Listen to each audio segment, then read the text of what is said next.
South Africa just can't seem to learn its lesson. It's like a kid that keeps touching the stove after being burnt. The ANC is still clinging to those communist roots, and now the US might actually do something about it. Let's get into it. Issues of vibrators. To make sure that we leave no stone unturned. Did I hear that correctly?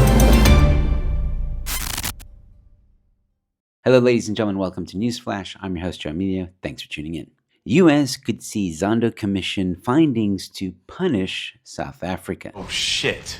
So the US government is looking at findings of the Zondo Commission, and let's be honest, that report is basically a horror novel about ANC corruption. And just like any horror story, there might be a big monster at the end, except this time it's targeted US sanctions. Flip Buys, the chairperson of the Solidarity Movement, recently went to the US and spoke to some high-level officials, people in the State Department, advisors to Trump and VP JD Vance, and even policymakers from major think tanks. And some of those think tanks are already urging sanctions on some ANC leaders. Now, America has something called the Magnitsky Act, which sounds like a Russian villain in a Bond movie, but it's actually a powerful tool to sanction individuals who are involved in corruption and human rights violations.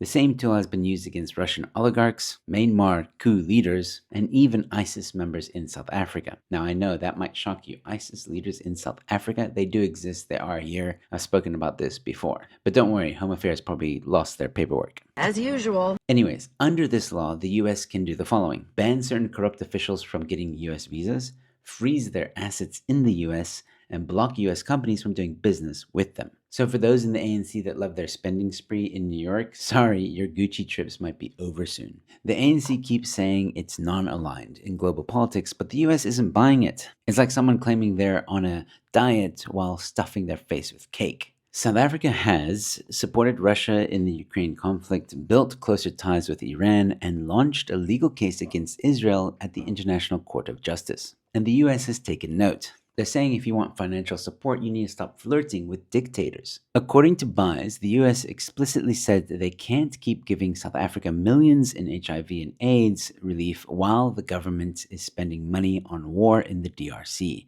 Priorities, people. And let's be real, South Africa is already on thin ice economically. The US has already pulled the plug on some of the funding that it gives to South Africa. And with trade agreements like AGOA hanging in the balance, it could be game over for a lot of industries. Imagine the ANC trying to explain to voters why their favorite brands from the US has just disappeared off the shelves. Comrades, it's because of the Imperial West. Also, please vote for us because we want to fix the economy that we broke. We are in shit, full stop.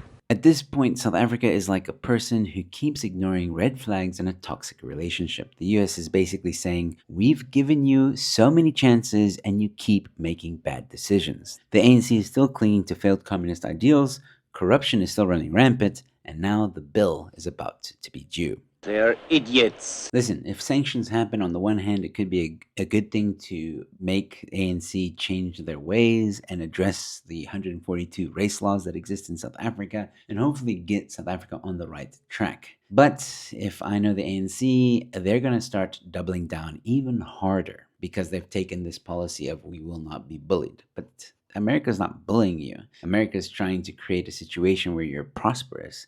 America wants to continue doing trade with you. But again, you can't have a government that's aligning ideologically on the opposite side of the spectrum. It's like when two people of opposite sides of the political spectrum marry, chances are it's probably not going to work out.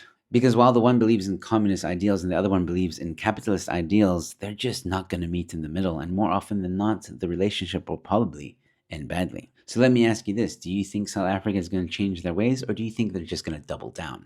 And don't forget to become a member, ladies and gentlemen. You becoming a member helps me continue to create this content for you guys. And I really enjoy making this content for you guys. And you can support me in the biggest way by becoming a member. There's some perks, so please check out the join button at the bottom of this video. If you can't become a member, that's okay. Please consider giving a super thanks, or Sasa thanks as we call them on this channel. And then don't forget to leave a comment on this video. While you're down there, leave a like, share the video far and wide, and subscribe to the channel. I've got more content coming your way. And with that being said, thanks for watching. Your Newsflash is in. Get